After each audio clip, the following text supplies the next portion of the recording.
News तक अब नए अंदाज में। 8 लाख, ये फिगर आपने पिछले दिनों में काफी बार सुना होगा।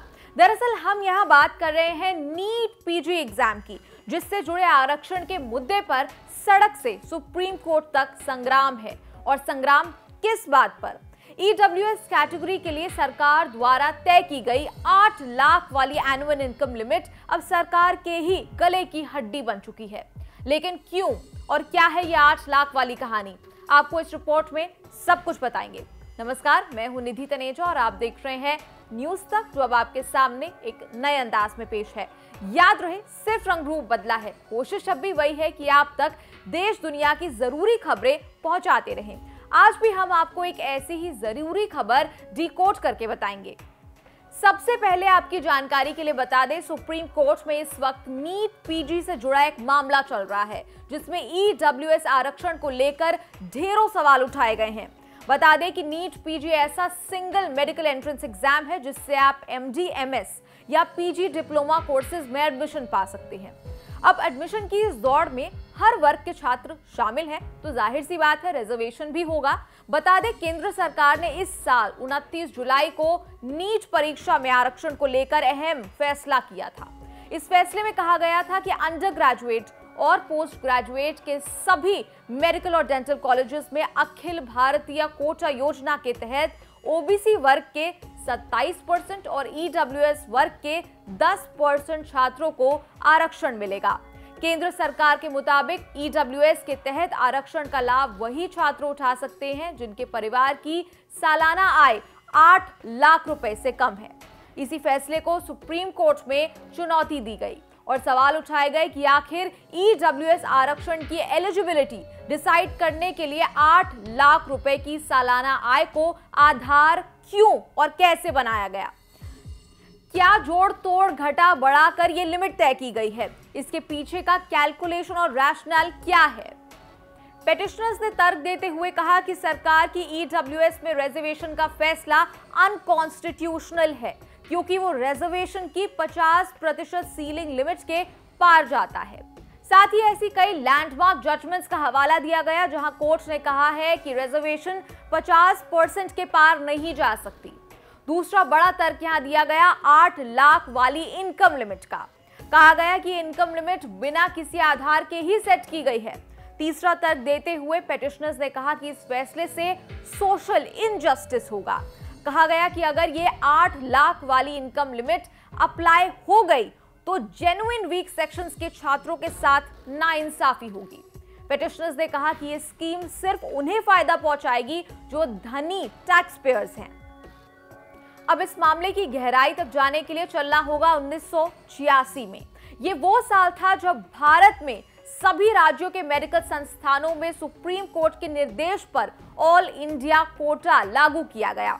ये ऑल इंडिया कोटा राज्य के अधीन आने वाले मेडिकल कॉलेजेस में सीटों का वो हिस्सा है जो राज्य के कॉलेज केंद्र सरकार को देते हैं। बता दें कि 2007 में इसमें आरक्षण का कोई प्रावधान नहीं था। फिर सुप्रीम कोर्ट ने अपने निर्देश में कहा था कि सभी राज्य अपने मेडिकल कॉलेज की 15% अंडर ग्रेजुएट सीटें और 50% पोस्ट ग्रेजुएट सीटें केंद्र सरकार को देंगी। इसमें पहले एससी और एसटी का आरक्षण लागू किया गया था। उसके बाद से ही इसमें ओबीसी आरक्षण को लेकर मुहिम शुरू हुई। 2021 में केंद्र सरकार ने इस मांग को स्वीकार किया और 10% ईडब्ल्यूएस आरक्षण भी जोड़ दिया। केंद्र सरकार का कहना है कि नीट में आरक्षण के फैसले से एमबीबीएस में लगभग 1500 और पोस्ट ग्रेजुएट में 2500 ओबीसी छात्रों को हर साल इसका लाभ मिलेगा। वहीं ईडब्ल्यूएस वर्ग के लगभग 550 छात्रों को एमबीबीएस में, जबकि 1000 छात्रों को पोस्ट ग्रेजुएट की पढ़ाई में लाभ होगा। बता दें कि संविधान के 103वें संशोधन के बाद केंद्र सरकार ने जनवरी 2019 में सरकारी नौकरी और शिक्षण संस्थानों में आर्थिक रूप से कमजोर यानी ईडब्ल्यूएस वर्गों के लिए 10% आरक्षण का प्रावधान किया था। इस संविधान संशोधन को भी सुप्रीम कोर्ट में चुनौती दी गई है। याद रहे, ईडब्ल्यूएस की एलिजिबिलिटी के लिए केंद्र सरकार ने जो अधिसूचना जारी की थी उसमें कुछ क्राइटेरिया सेट किए गए थे। इसमें कहा गया था कि जिस परिवार की सालाना आय 8 लाख से कम है वो इस आरक्षण का लाभ उठा सकते हैं। परिवार में वो व्यक्ति शामिल है जो इस आरक्षण का लाभ लेना चाहता है। उसके माता पिता, 18 साल से कम उम्र के उसके भाई बहन, उसकी पत्नी और उसके बच्चे जो 18 साल से कम उम्र के हों।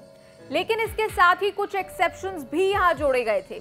अगर परिवार के पास 5 एकड़ की कृषि जमीन या उससे ज्यादा है, 1000 स्क्वायर फीट या उससे बड़ा फ्लैट है, 100 स्क्वायर यार्ड या उससे बड़ा प्लॉट अधिसूचित नगर पालिका इलाके में है, 200 स्क्वायर यार्ड या उससे बड़ा प्लॉट गैर अधिसूचित नगर पालिका इलाके में है, तो वो व्यक्ति ईडब्ल्यूएस कोटे के तहत आरक्षण का लाभ नहीं उठा सकता।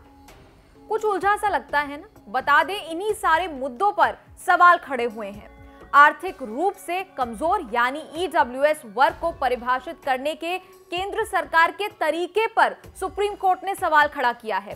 कोर्ट केंद्र सरकार से जानना चाहती है कि इस परिभाषा तक सरकार कैसे पहुंची। हालांकि सरकार हर बार एसआर सिन्हा की 2010 में सबमिट की गई रिपोर्ट को अपने इस फैसले का आधार बताती रही है। बता दें कि यूपीए सरकार ने साल 2006 में आर्थिक रूप से पिछड़ों पर एक कमीशन का गठन किया था। इसके अध्यक्ष retired major general SR Sinha थे। 2010 में इस कमीशन ने अपनी रिपोर्ट सौंपी। सरकार का कहना है कि रिपोर्ट के आधार पर वो सलाह मशवरा करके ईडब्ल्यूएस की परिभाषा पर पहुंची है। ये तो रही रिजर्वेशन की बात, लेकिन सीटों का क्या हुआ? कुछ बढ़ी भी या नहीं? नीट में ईडब्ल्यूएस और ओबीसी आरक्षण के फैसले के वक्त केंद्र सरकार ने इस बात पर खासा जोर दिया था कि पिछले 7 सालों में मेडिकल में सीटों की संख्या काफी बढ़ाई गई है। 2014 से 2020 के बीच एमबीबीएस सीटों की संख्या 56% बढ़ी है। वहीं इसी दौरान पीजी कोर्सेज में सीटों की संख्या 80% बढ़ी है। केंद्र सरकार का दावा है कि पिछले 7 सालों में तकरीबन 179 मेडिकल कॉलेजेस जोड़े गए हैं। आज की तारीख में भारत में 558 मेडिकल कॉलेजेस हैं, जिनमें सरकारी 289 और प्राइवेट 269 है। बता दें, काफी जिद के बाद केंद्र सरकार अपने 8 लाख इनकम लिमिट वाले डिसीजन को रिव्यू करने के लिए तैयार हुई है। सुप्रीम कोर्ट में अपना जवाब देने के लिए अभी कुछ और वक्त है। इसी बीच सरकार ने एक समिति भी बना दी है जो सरकार के इस डिसीजन को रिव्यू करेगी। अब जनवरी में होने वाली अगली हेयरिंग में ही इस कमेटी का फैसला साफ हो पाएगा। इस पूरे मामले में देरी की वजह से नीट काउंसलिंग में भी देरी हो रही है, क्योंकि कोर्ट ने इस पर तब तक स्टे लगा दिया है जब तक कि रिजर्वेशन वाले मामले में कोई फैसला नहीं हो जाता। हाल ही में रेजिडेंट डॉक्टर्स काउंसलिंग में हो रही देरी की वजह से सड़कों पर आए और हड़ताल की।